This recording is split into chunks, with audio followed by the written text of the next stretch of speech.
It's time for the Leadership Lunch Break with Joy Jackson of Speaking of Joy. Let's tune in for today's discussion with Crystal Garcia.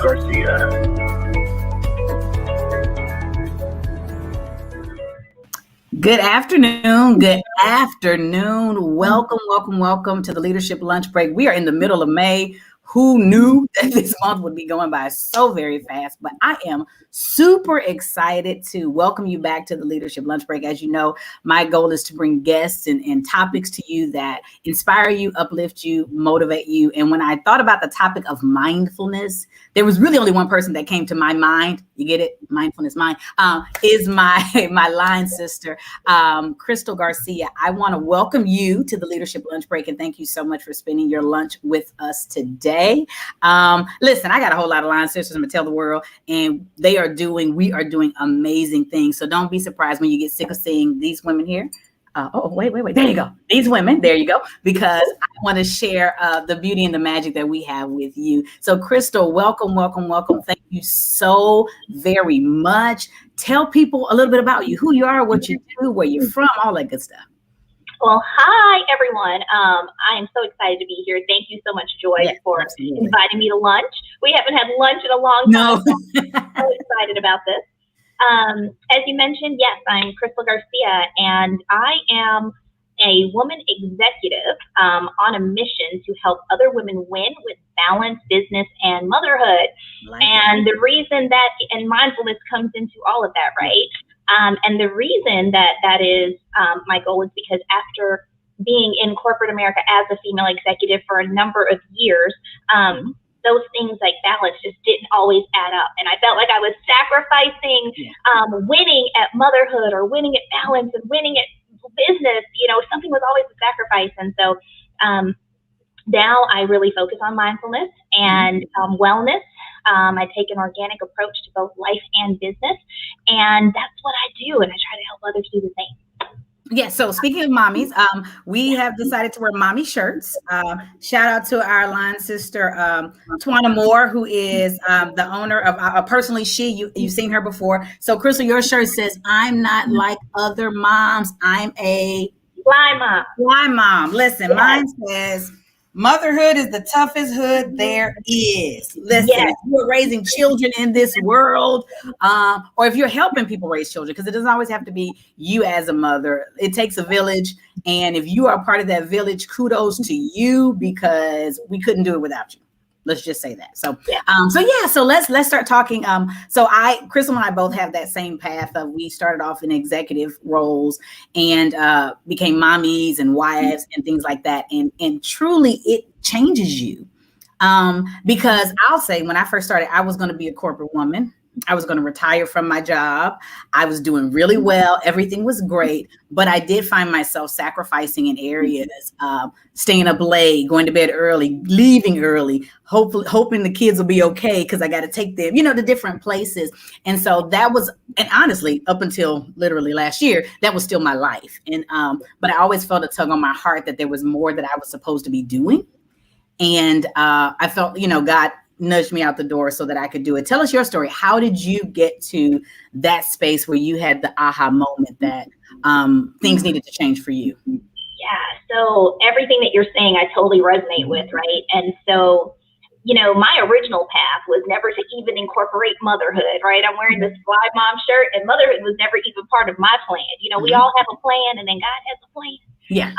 And so a few years ago, while I was well in my midst of, climbing the corporate ladder, and, you kind of hit all those little checklists. Okay, by 30, I did this, own my own house, and that's it. It had the 6 months, Emily, shout out to Emily Macklin, had my 6 months to a year worth of, it was all coming together. And then I became a mom overnight. And so I had the opportunity to actually adopt 2 children from within the family. And it was both like, oh my gosh, like it was honoring and scary all at the same time. Yeah. Right. Yeah. So one was 2 and the other was 4 months old. Ooh. Here I am, newlywed, all this stuff. And I'm like, hey babe, like we're ready to have, we're ready to get on, like we're all going for it, right? Yeah. And shortly thereafter, I actually became a single mom because, like our lives changed. And even though sometimes like in our heads, we have this great picture, sometimes the reality of what that looks like and what living that is and embracing that doesn't always add up. And I made a really difficult choice. And I said to my husband at the time, I said, you know what? I said, listen, I was like, you're a grown man. You can take care of yourself. These children can't. And my commitment was to them. And so either you're going to be a part of this journey or not. Yeah. And my decision was he wasn't on board. And let me explain a little bit, because people like to on the Facebook land. It wasn't he wasn't on board. Like in his mind, he was on board. In his words, he was on board. In his actions, the reality of it is he wasn't, because he was used to us living this single corporate booming life, right? Like travel, this. And I was like, no, we can't do that. No, we can't do that. No, the kids. We got kids. Yeah. And so then it was tough for that transition, because for him, it was kind of like, I'm all transparent, right? I didn't sign up.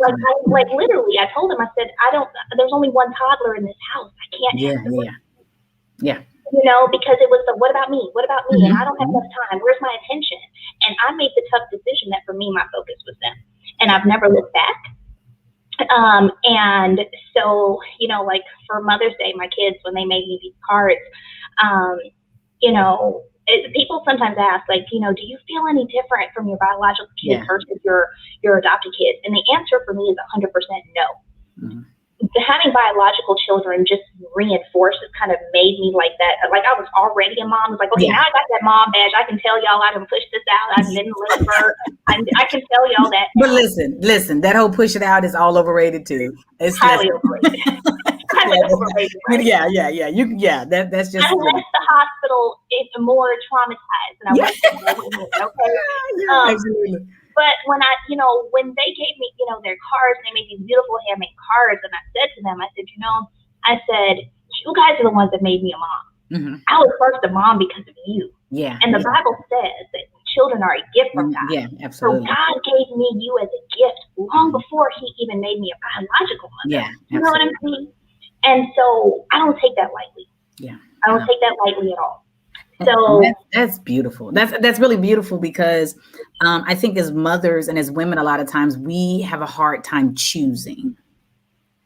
We spend a lot of time uncertain or waiting for confirmation that the direction we're going is where we need to go, and that what we're doing is what we need to do. So I always commend women who hear the voice of God and act, versus hear the voice of God and say, okay, but wait, because the stigma of not being in a marriage anymore is a pressure, so even having to make that choice to say, I recognize this is not what's healthy for us, and I choose the children, and I might choose my children, but more importantly, I choose the stigma that comes along with divorce. I choose to be at peace, and I mean, we don't give ourselves as women permission to make those decisions. We stay in situations, we stay on jobs, we stay in relationships, we stay in a lot of things, afraid of what people would say.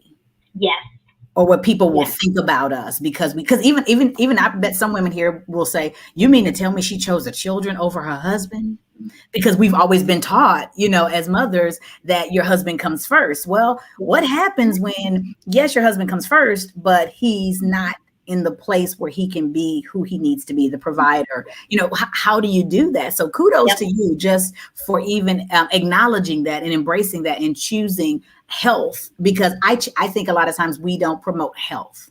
We don't promote healthy decisions. We don't promote that. We make it an either or. And it's always a consequence. It's never a choice for my life, a choice for my health, a choice for my baby's health, a choice, for the legacy that I'm leaving, that they don't grow up with the same issues we grew up with, because we've made some. Yeah. So kudos to you for doing that. Okay. So keep going. Okay, so now forgive me, because my camera's right here, and I think I'm looking at the camera, and I'm looking at you, and I think I'm looking other places. That's all right. Just keep looking. Just keep looking. Yeah. Okay. Somebody will make eye contact somewhere. Yeah. Okay. But you made a really great point when you talked about that stigma. You just mentioned that stigma, right? We make these choices because we're worried about what people will think. we say that how the saying goes, right? Black don't crack. And, I'm over 40 now, but when my kids, my adopted children are going to be 9 and 11 this year. Mm-hmm. And I told you, when they came into my life, when God gave me this amazing gift, they were 2, like just turned 2, was 25 months and 4 months old. Yeah. So this has been this journey that we're in a decade, right? This is a decade of this journey. And I was a lot younger a decade ago. And so basically here I am in my 30s, looking like I'm probably still about 24 with 2 young children, a single mom. I'm going places, and it's that stigma. Yeah. Right. Absolutely. Like everybody's always like, where's your husband? Like, you know what I mean? And I'll be honest with you. This might sound so bad, but I guess we're on an honest platform. And Go ahead. It is. But you know what? I wore divorce as a badge of honor because I was like, I'm divorced. Like that was like that. But again, that's something that I believe it's a cultural thing. I believe it's a religious thing. I believe that we are being held in a box because of rituals and ideas. I mean, let's be clear. If we go back and look at our grandparents, the ones who were married, some of them slept in separate beds. At the funeral, you look up and there are other children coming. So just because they stayed married doesn't mean it was the best thing. It was just what they were taught to do. So they stayed married. So it's okay to say, I've been divorced. It's okay to say I'm a single. I mean, we don't give ourselves permission to walk in our true honesty because we know why we made the decisions we made. And so when I am confident, I'm comfortable in the decision that I've made, like I tell people all the time, I don't live in regret. Now, I may be remorseful, but I'm not regretful because everything that I've experienced is a lesson. And so because it's a lesson, I'd be foolish to regret it because it wouldn't have made me the joy that's sitting here today.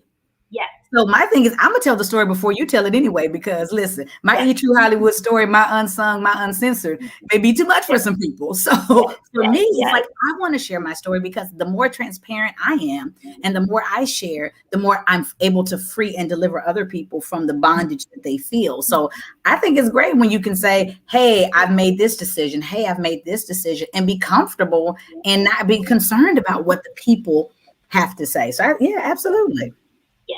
Yes. Yeah. So, I mean, so I 100% agree. And so now, I'm climbing this corporate ladder, doing my thing, feeling like I've checked those boxes, right? I'm like, you're making the good salaries and all of this stuff.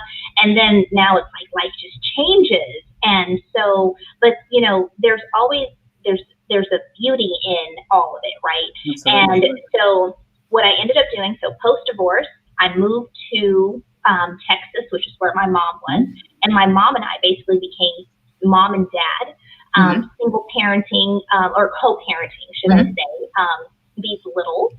And, my mom was a global executive. She's got a busy travel schedule. I'm an executive. I've got a busy travel schedule. So it was like calling up telling your husband, well, next week I got to be gone Wednesday through Friday. Well, next week I got to be gone Tuesday through Thursday. We figured this out. And that's exactly what we did.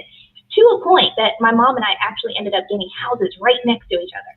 So instead of even being 10 to 15 minutes apart, because that was taking too long, when the house next door to me became available, I'm all about that house. And so now the kids could just walk across the lawn. They could go, Grandma, I had somebody to cook every night. And at the time, my mom actually enjoyed doing laundry because that was her pastime, like to actually do laundry and fold and have all these little perfect folded things. Now she'll tell you she can't stand it because too many little pieces of bodies and people of laundry to fold. But so it was great. It was great. And so we were able to both continue to climb the corporate ladder for a number of years, and then pre-pandemic. Here comes God again. Here I am. I'm like, okay, God, I finally got my flow, right? Now, new relationships, new kids, all this stuff. We on the block now. We got our little system. We over here being like the Jeffersons. Like we got moving on up. Yeah, we moving on up, right? And then all of a sudden, God's like, oh, whoa, by the way. So here I am pregnant over 40. So 40 and pregnant. So kid number 4. So I have 4 kids. Then said that, so 2 adopted, 2 biological, right? So now I am 40, find out I'm pregnant, unplanned. Like, oh, okay, we got another little bundle of joy. Okay. In a really stressful executive position. One of those, and I know women, other women may have at times found themselves in this position where sometimes you work for a company where you can't wait to tell people about your news, right? Everybody's about to throw you a baby shower and all of that kind of stuff, like what happened with my previous biological child. And I was at a company that I had been with for a decade. Absolutely. Now I'm at another company that I've been with for less than 2 years. And it wasn't the same kind of environment. I was kind of like, I'm going to tell y'all it's very nasty. And all of these things or whatever can hold it. Can't hold it anymore. Yeah. The shift dress it's gonna flow. We gonna let y'all know at the last minute. But I didn't have that luxury because here I am, 40 and pregnant, high risk pregnancy, stressful job, the travel, all of those things had to change. And so here I am making another sacrifice because God gifted me something. And here is my responsibility to nurture and make sure that this little human is delivered safely and healthy into the world. So I made that sacrifice to let them know that that's what I was going to do. And, you know, that I was pregnant and it was, the words were supportive. I don't necessarily know I felt that supportive because for the exact same reasons I was afraid to say it. And then I went on maternity leave and I had gone part-time when I found out I was having the high-risk pregnancy. I had gone part-time. And with my other child, my previous pregnancy, I took months off, right? Because it was the kind of work environment I had. You know, we had FMLA and then they gave you extra FMLA. You could add all your vacation. I took months off without any question. And I have been a remote work from home employee for more than 8 years, right? So there was never any question. With this job, I was like, I'm going to go back in 6 weeks. We're going to look at this date, December 2nd. We're going to check it off because I really did not feel comfortable being gone any more than that extended time. Absolutely. So here I am, December 2nd, begrudgingly getting ready to go back to work, but I put on my clothes and put my makeup on and getting ready to smile and, you know, hop on this call. And I reported directly to the CEO. So here I am. I'm like, hey, all right, it's December 2nd. I get in, log on the computer, send some emails. Hey guys, let's connect with the team. Let's figure out where do we start? I'm back. And so he was like, oh yeah. He's like, let me check with my assistant. We'll put some time on the calendar for later today. 2 o'clock on December 2nd, 2019. I get on the phone with my CEO. How's life? How are the kids? Is he sleeping through the night? My child is 6 years old. What do you mean is he sleeping through the night? You know, 20 minutes later, we're on a call with a type D personality person. And anybody who knows behavioral styles and DISC assessments, this is a D person. He is not an I person. So he really does not care about my child sleeping through the night. All he wants to know is, did you get the work done? Yes. And so 20 minutes later, I'm kind of like, okay, I'm starting to change the trajectory of the conversation because I'm like, come on, guys, like, let's get back to business, right? And he begins to let me know, well, a lot of changes have occurred since you've been gone. We have, you know, done this and this, and, you know, just looking at the financial impact, and we're going into an election year and some uncertainties. You know, we've made some changes, and a couple of positions have been dissolved while I was gone. Mine was one of them. But then he said these remarkable words to me that I thought were so thoughtful, considering that we were in leadership. He said, but we waited to tell you until you came back because we didn't want to disrupt your maternity leave to let you know. And we didn't want you to sue us because we got rid of your stuff while you were out on FMLA. Yes. Right. So wait, before we go any further, leaders, listen, this is some very important information that Crystal is sharing with you. Number one, you've got to be really, really true about what you say. So if you say it, you've got to mean it. And we, especially as women, we look at your actions more than your words. So you can say all day, I'm glad that you're back, But if I don't feel that genuineness in it and you don't share that with me, it doesn't matter. And especially for women who family's important, you got to take the time out and ask the questions. How are the kids? You got to mean how are the kids? And you got to stop to listen to the story, because I guarantee you, if you ask us that, we're going to tell you a story. So you got to like it. You got to, so you have to do that.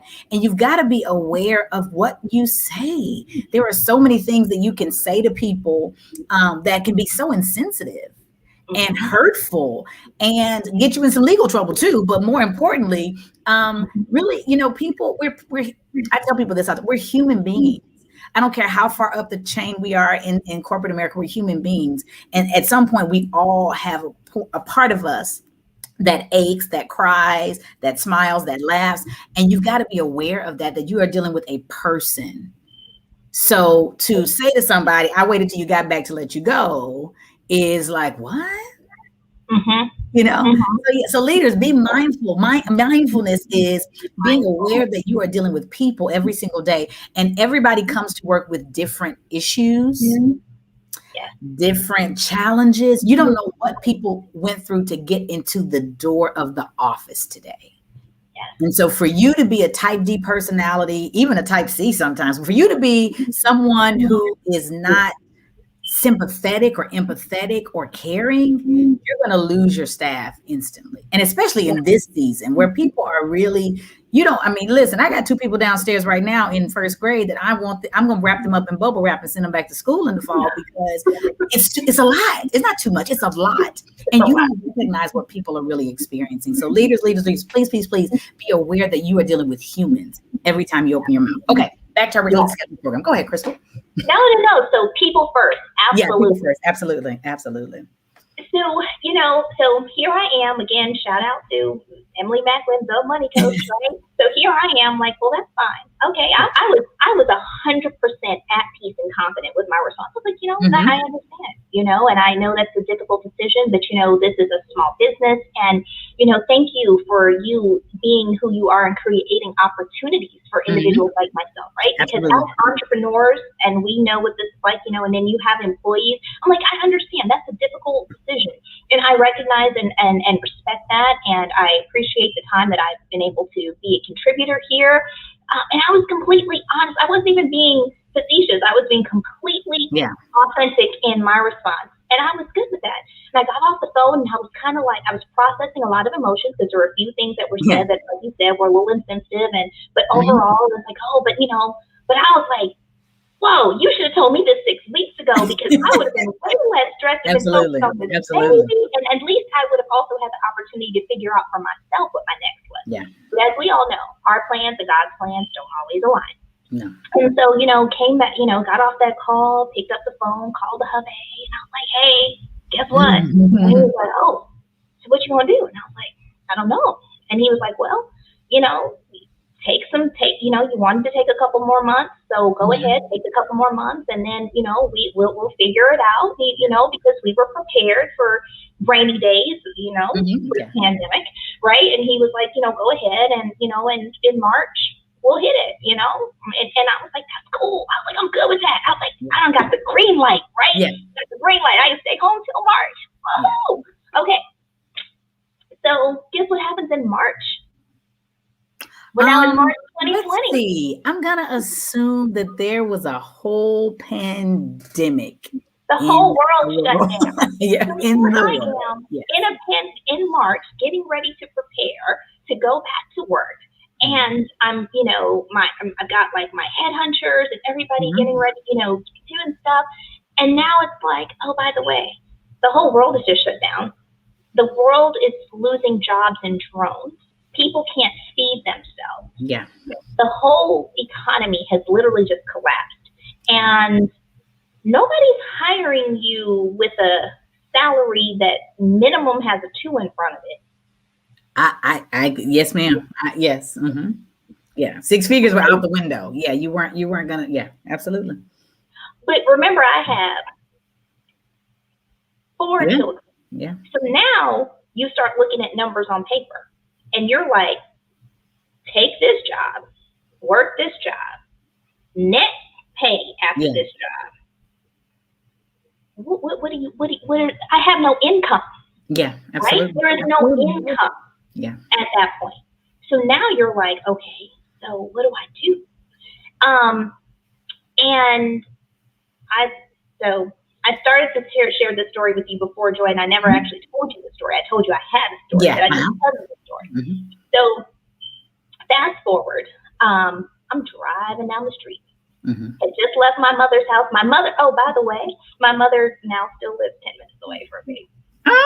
Okay. My mother's listening. So, Carlotta Colquitt, this is a shout out to you. Thank you for everything you do. Because my mother drives an hour every week, every Friday, to come and help us out. Every Friday, she will drive an hour to come and spend the weekend with us and the girls. So, but Mom, if you want to move 10 minutes, we'll find you a house. Okay. All right. Yes.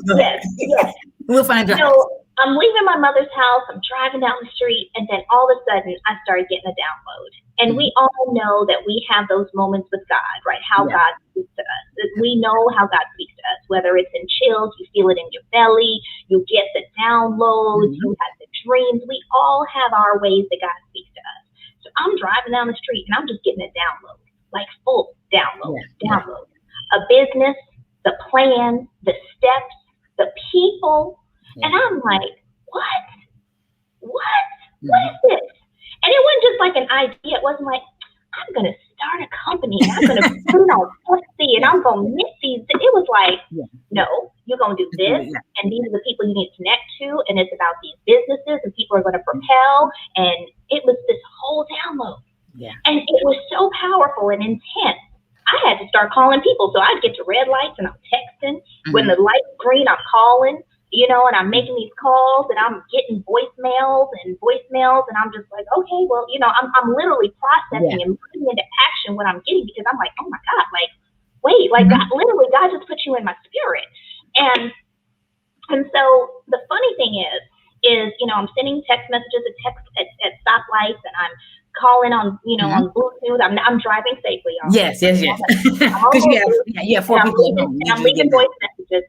One of the people I called, you actually know this person, Jordan. I'm going to leave her anonymous for right now. Okay.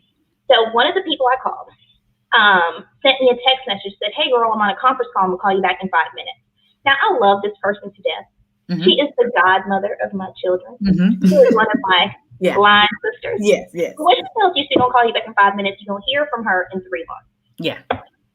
It is what it is. But you're going to talk to her in 3 months and catch up on life, right? I did not expect her to call me back in 3 months. And so, I mean, in 5 minutes. When I said to her to call me back in 3 months. I did not expect her to call me back in 5 minutes. And so I'm driving and I'm making these texts and these phone calls. And then all of a sudden I see in the spirit the word stop. I see it in the spirit, the word stop. And I go, God, like, I'm not, like, I know how you speak to me. You just gave me this download. I'm calling and texting people. I haven't connected with anybody, right? But you said stop. And at that moment, not only did I mentally, spiritually, and physically stop, because I physically stopped because I was pulling up to the gates of my subdivision. And so as the arm lifts and the gates open, we all know what that's like. You waiting and, you know, you wait for the gates to open. I say a prayer and I say, listen, God, if this is really of you and I'm hearing from you, order my steps. Absolutely. Tell me what you need me to do. And I went into the gates and I pulled up in my driveway and my phone rang. And it was that line sister, that godmother of my children, who I didn't expect to call me back for 3 months. She called me back in 5 minutes. And I said, Monty. Monty, let me tell you what God just told me. And I started. And I don't even think I shut up for 45 minutes straight. Anybody who knows me, by the way, knows that that's very possible. Okay. And so I don't think I stopped talking for 45 minutes, because I was literally just processing and sharing with her everything that God had put in my spirit. And when I stopped talking, she said, sis, I think you got something here. And while you were talking, I typed up this note, and let's figure out what we need to do first. Now, anyone who knows Monty knows that she is very detailed. She is that person who is going to question. She's a questioner, but not because she's angry, but she's going to turn it into something. Yeah. Did you think about this? Have you considered that? Yeah. And she was like, normally I got some. She's like, but I don't got anything. She was like, I typed it up. She was like, I think you got something here. Mm-hmm. But here's what God put in my spirit. God put in my spirit to do a conference. And the conference was entitled PropelCon. Propel, which is the name of my company. Mm-hmm. Propel, because it was about propelling people to their God-given destiny. Absolutely. Which happened to actually be a prophecy that was spoken to me by a minister when I first told him about this. Mm-hmm. And he said, PropelCon is going to propel people into their God-given destiny. So that's why I say that. And that was confirmation, because that's exactly what I had heard from God. Mm-hmm. The C-O-N in PropelCon is because C-O-N are the first three letters in the words connection, content, continuity. So much starts with the words, the letters C-O-N. Mm-hmm. The reason I had to stop was because there was an order. Not because I was supposed to stop doing what he told me to do, but because there was an order.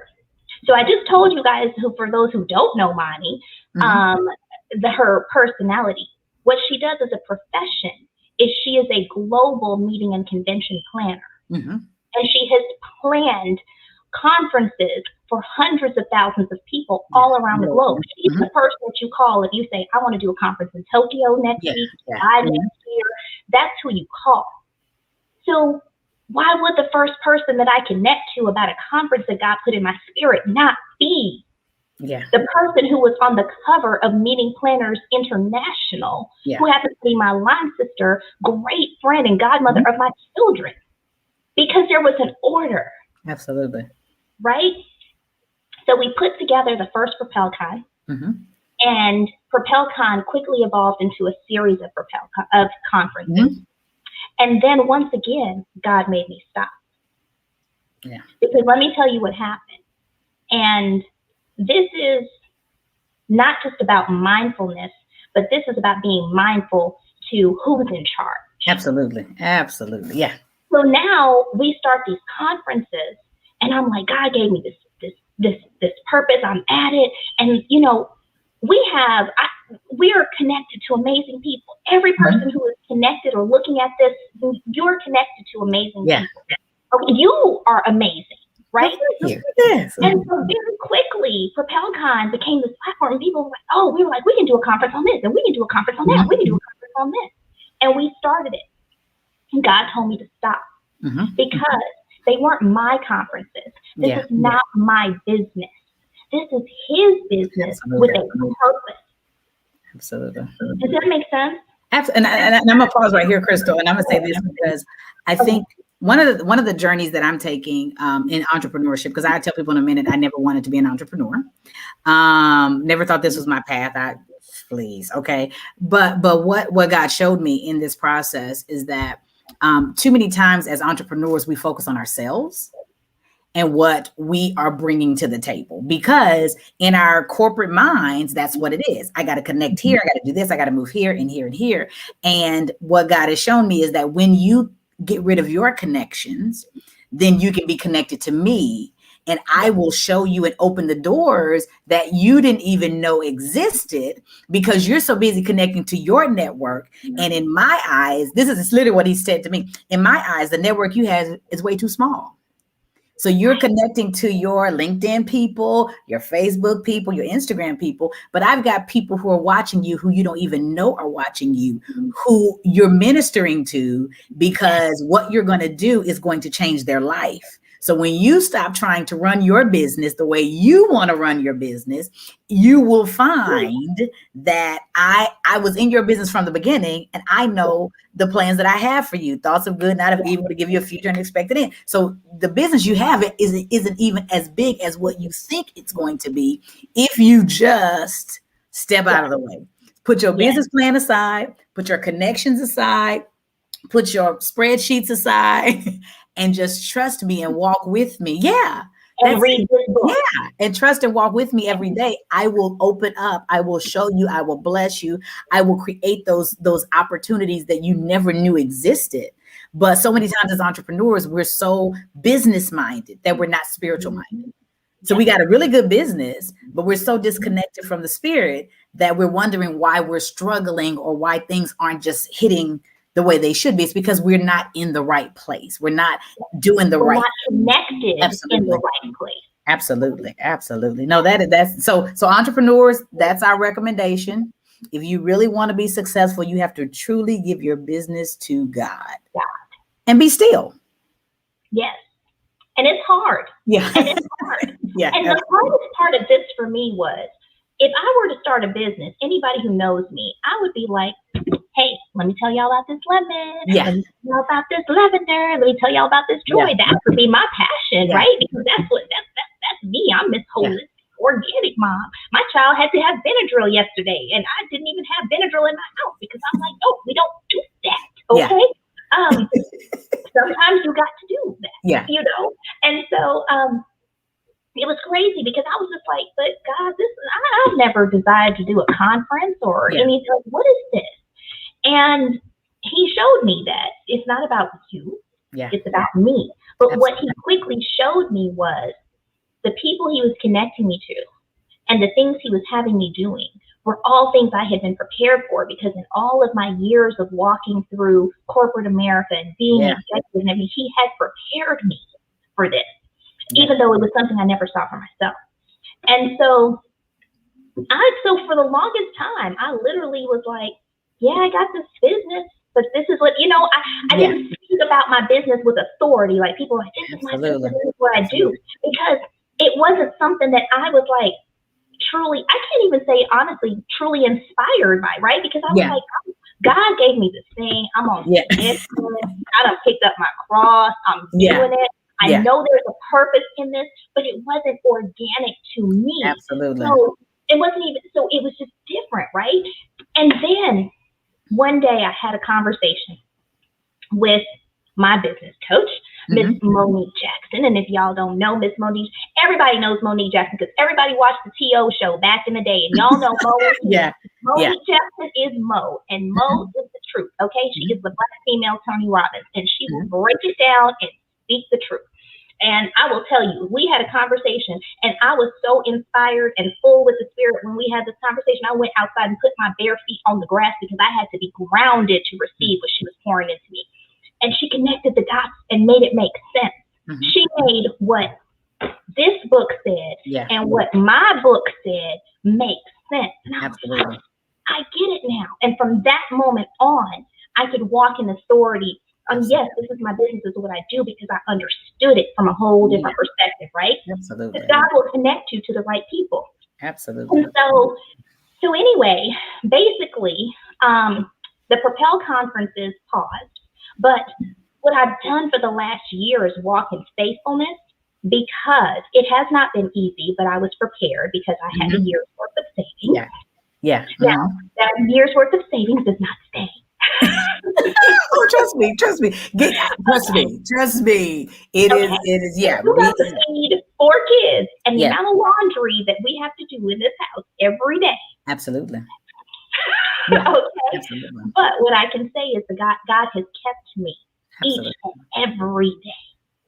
Okay? Each and every day. Absolutely. The sacrifice, because I know what he has put in my heart, what he has shown me, and what my purpose is. And I have to do this. This is a responsibility. This is a responsibility at this point. I am responsible to help the women that he has me to be connected to.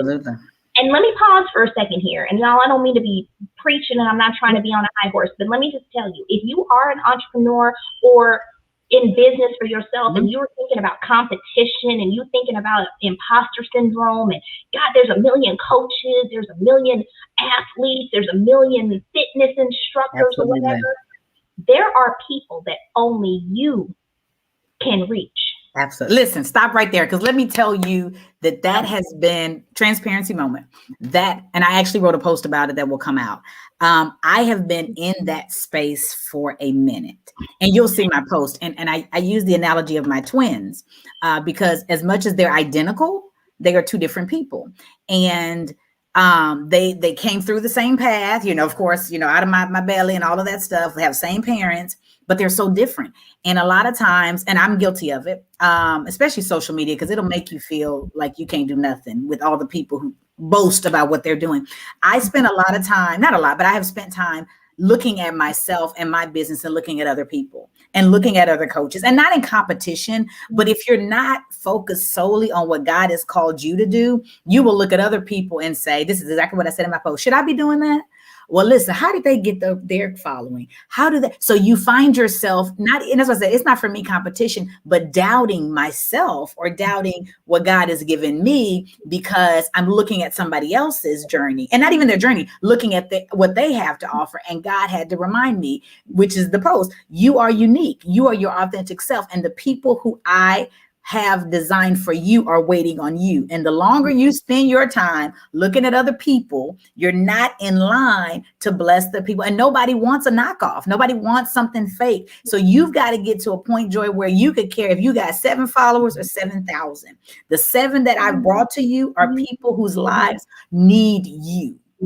And so they're waiting. And so it's so important to understand that, because so many times, I'm telling you, social media will have you really confused. Have you really feeling like, oh my God, what am I doing wrong? I mean, that was me. What am I doing wrong? I didn't even ask to be an entrepreneur. So, okay, do I need to go buy followers? I mean, these were all my thoughts. Do I need to go buy followers? Never buy followers, by the way. Never buy followers. Listen, you can look at me and know that I'm not buying followers, right? But all of these things, because you can talk to people and they're like, oh, well, I bought, I did this algorithm.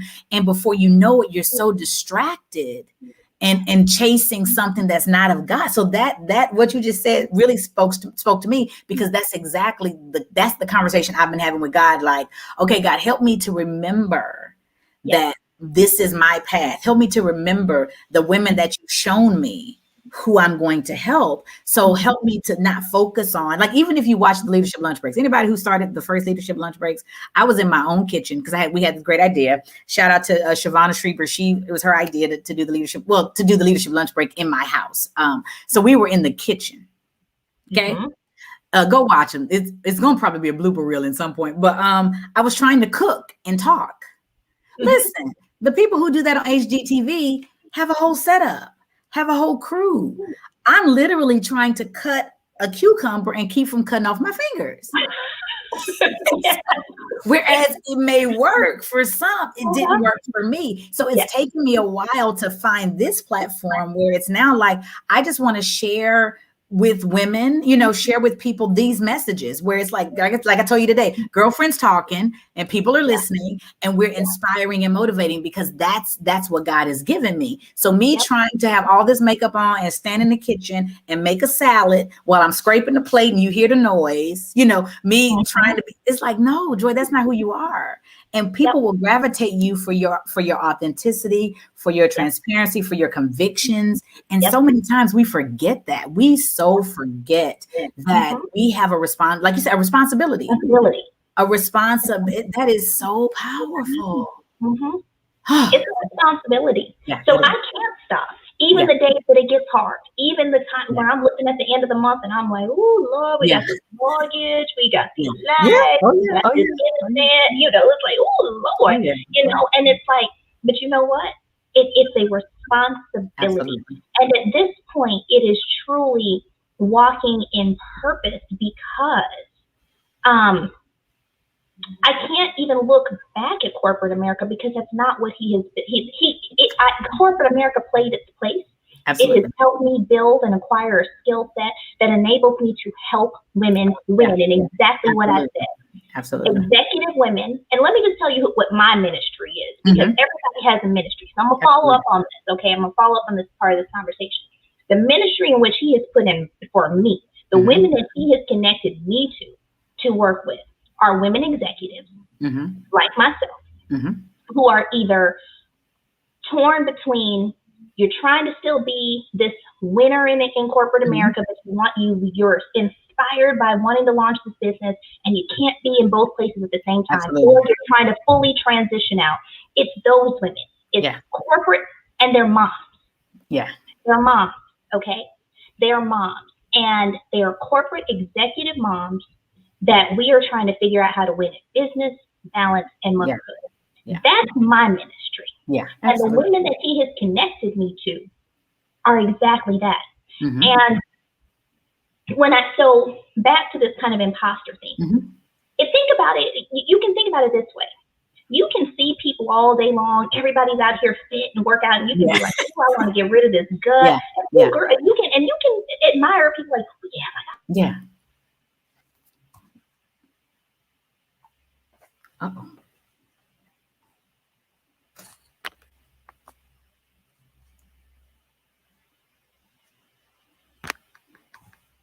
Oh, Crystal, wait. You have frozen on me. Hold on. Okay, so I'm going to get Crystal back in just a second. Let's see if we can get her back. She froze on us, but I hope you guys are really, absolutely enjoying the leadership lunch break. We're going to get Crystal back in. There you go. Okay, I was just telling people I hope they're enjoying the leadership lunch break because this is some very, very good information. So you said we're looking at people admiring. Well, yeah, absolutely. And some people have a yoga routine, and some people do boot camps and Orange Theories, and you're like, that's not me. Some people weightlift, some people run and jog, and you're like, that's not me. But then one day, there's one person that is out there that inspires you, and I'm like, oh, she connects eating with energy and oil and herbs, and this is her fitness routine. Oh, and we can do this. Oh, and we gonna go get these bands. Oh, and this is gonna be my resistance training. I have to go. I'm following you, and guess what? Now I'm inspired, and my journey starts to transition. Why?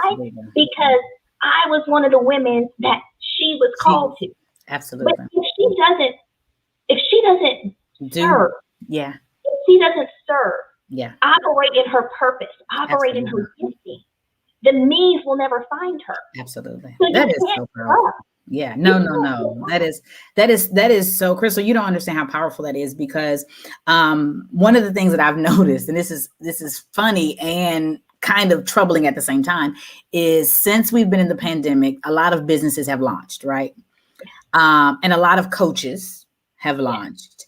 A lot of speakers have launched. And I find myself listening to people and I'm like, and of course I'm the try the spirit by the spirit person. I'm asking God to give me insight and wisdom into who and when and what, and just listening to people. And it's so amazing how many people are in it, but not in it.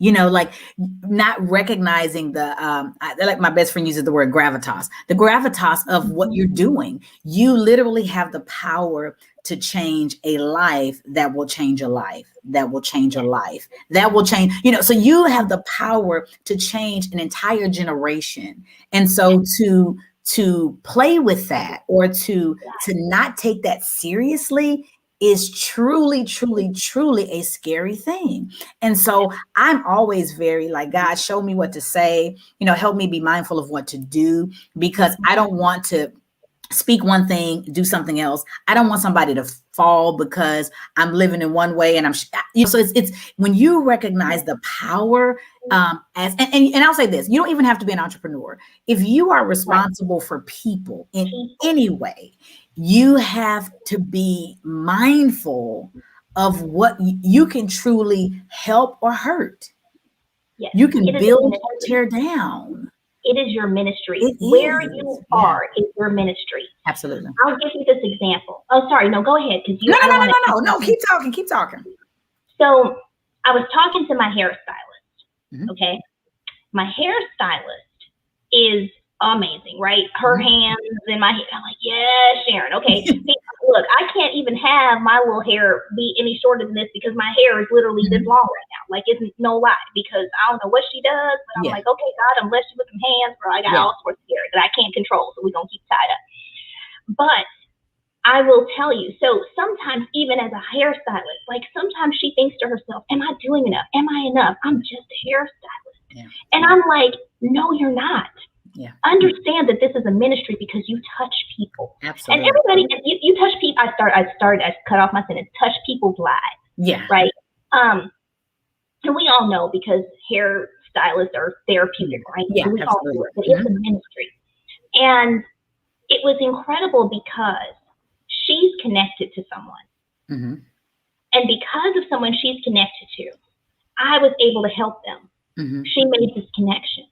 And as a result of this connection, we're able to do something that's literally able to transform the world. But if she wasn't operating in her gifting and doing what she was responsible for, even as a humble hairstylist, that connection would have never made. So I don't care if you are a janitor. And let me just say this too. I cannot stand when people do not respect everybody. Absolutely. Everybody. Nobody is better than anyone. And if the pandemic didn't teach us that, and leveling the playing field, I don't care how much money you make. I don't care what your title is. I don't care how many C's you have in the front or behind your name. Okay? Absolutely. Everybody is a human first. And you respect everybody for who they are and where they are. Because you might have been a CEO and now being a janitor because the pandemic has crippled you and you got to feed your family.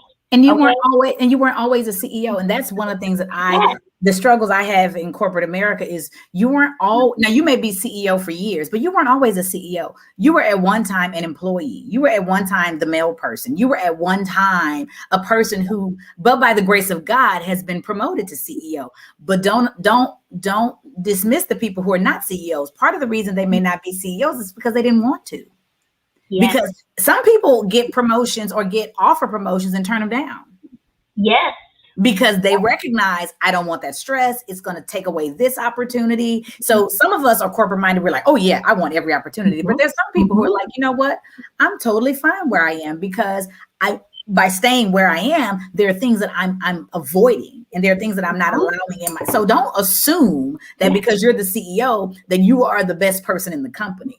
No, you just happen to hold that title and that seat in that nice, pretty office, but the people around you run the business. So the people around you are leadership here too, right? There's another lesson in leadership here because a lot of times, sometimes because you're a strong performer, you get promoted into leadership roles. But everyone, if you may be a strong performer, but you were not prepared for leadership. But at the same time, even if you are in a humble, your position may not be with a C on the top of it, and you are answering the phones, you are the front door, you are the face, you are the ambassador of that business, right? You actually have the most pivotal role because the way you answer the phone, the way you show up with your energy and your smile can make the difference between that's what the people see. Anybody else, that sales rep gets to get to the close or whatever. Nobody has that opportunity because you are the gatekeeper. You are the door. And look at what God did with Daniel. Look at what God did with David. Okay, the Bible tells us He will prepare you.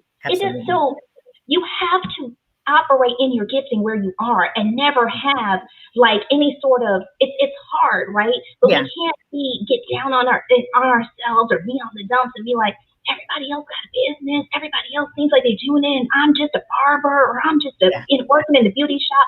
You are, every time you have an opportunity to touch people, it is your ministry and you have a purpose. And God can change your lifestyle, your business like this.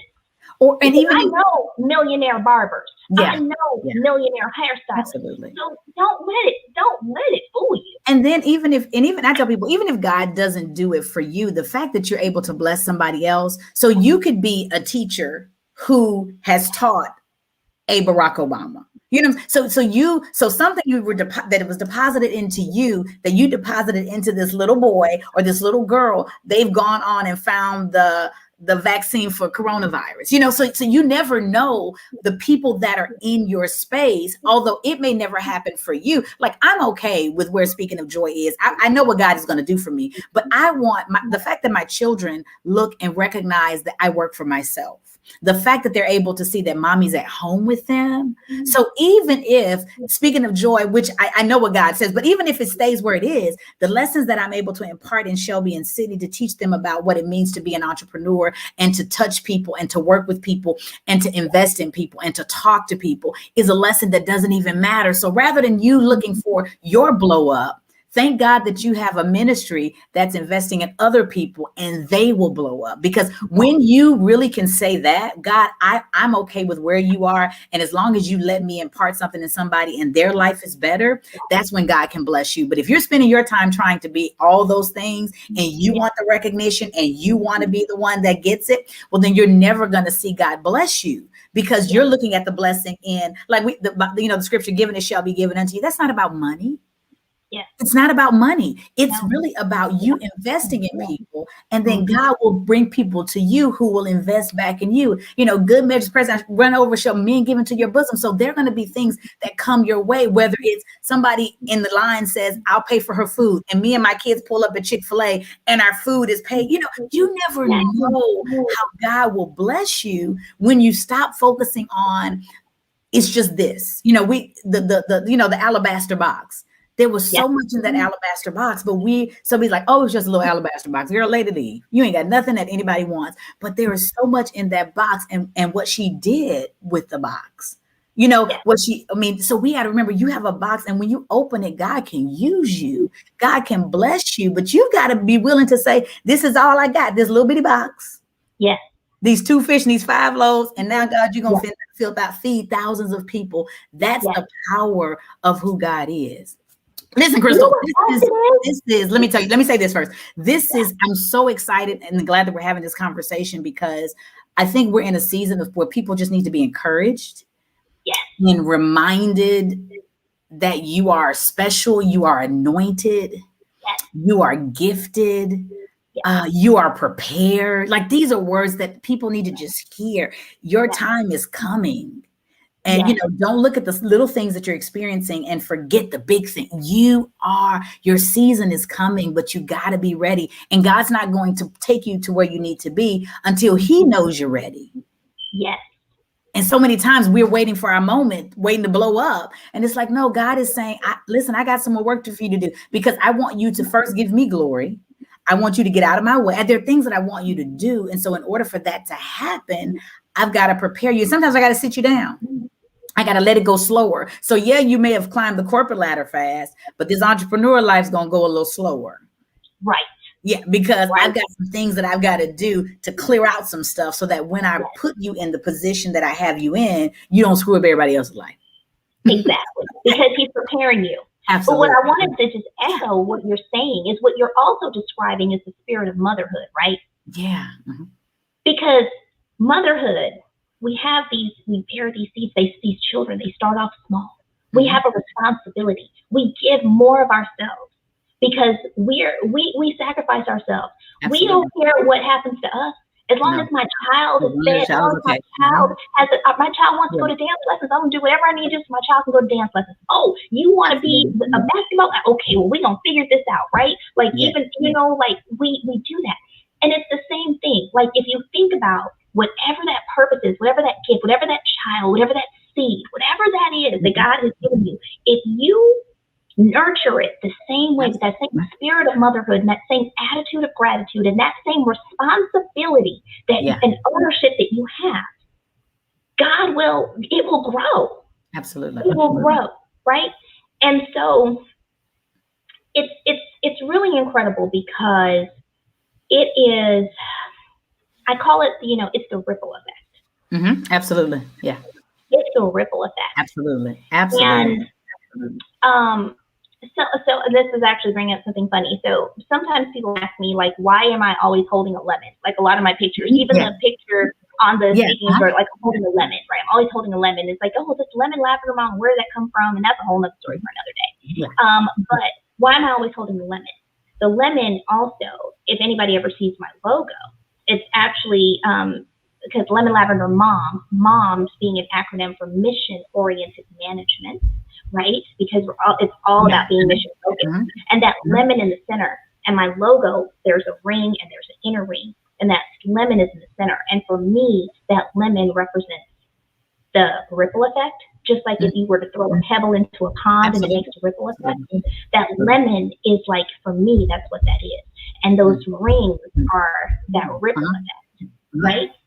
And so the same way that, you know, what a lemon represents for me has to do with just that whole, I think I said in the beginning, my whole organic approach to life. It's the same thing I do to leadership, etc., because I am all about being that organic and authentic, you know, not because of, you know, like, oh, this is trendy. It's about, no, like, this is like, how close can we get to the source?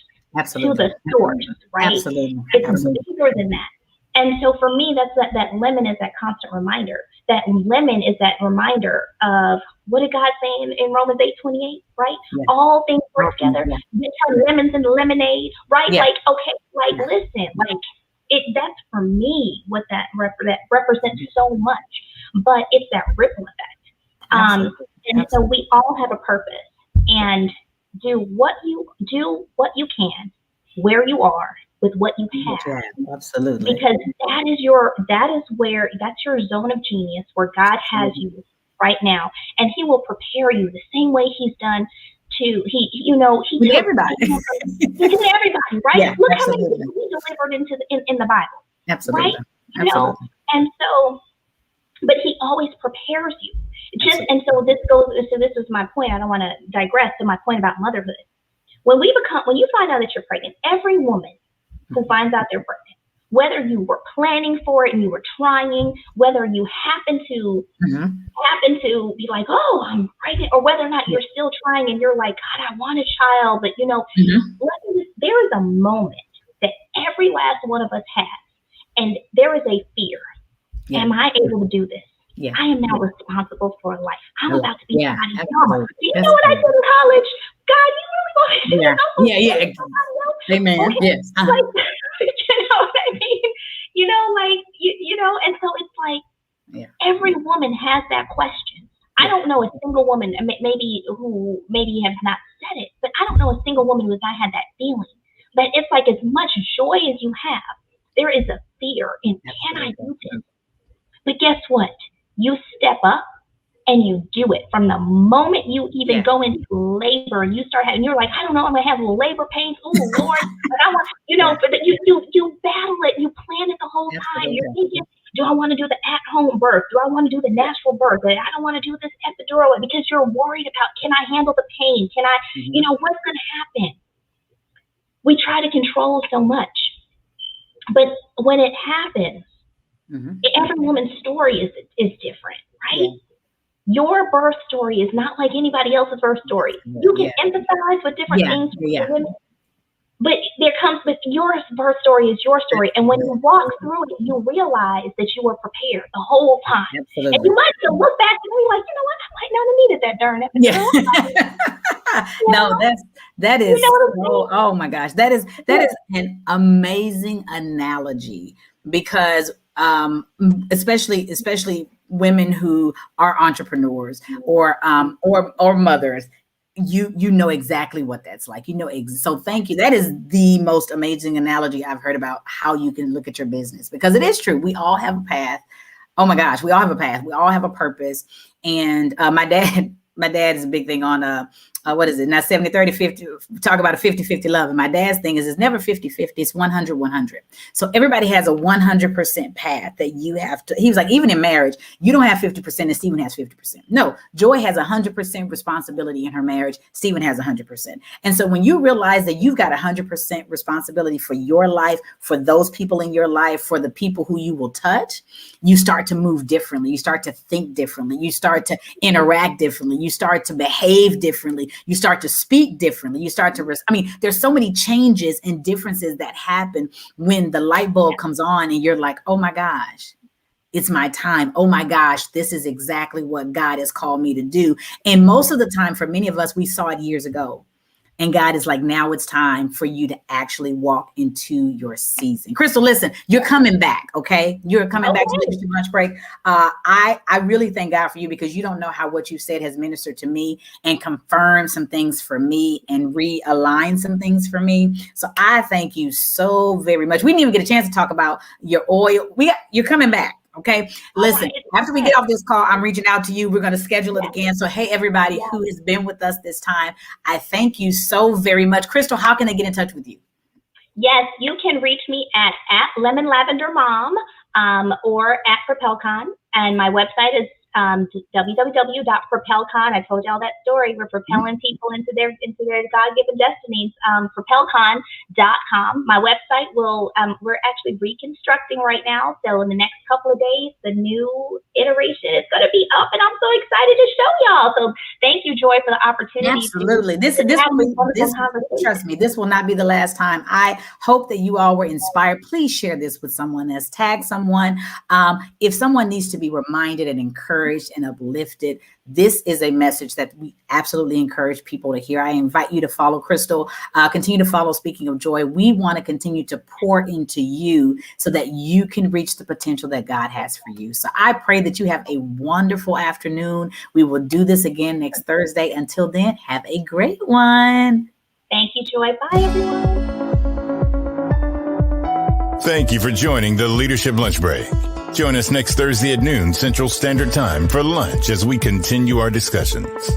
Follow Speaking of Joy on all social media platforms or visit our website at www.speakingofjoy.com. That's www.speakingofjoye.com. Until next week.